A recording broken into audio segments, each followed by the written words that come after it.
సీతకై వెదకే మారుతి ఆశతో.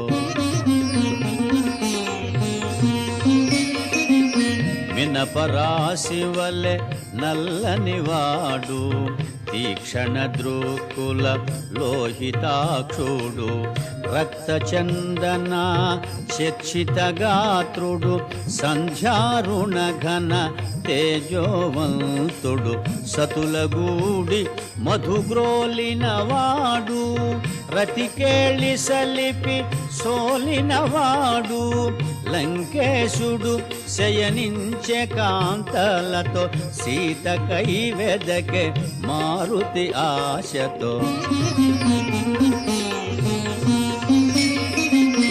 అందొక వంక పర్యంకము జేరి నిదురించుచుండే దివ్య మనోహరి, నవరత్న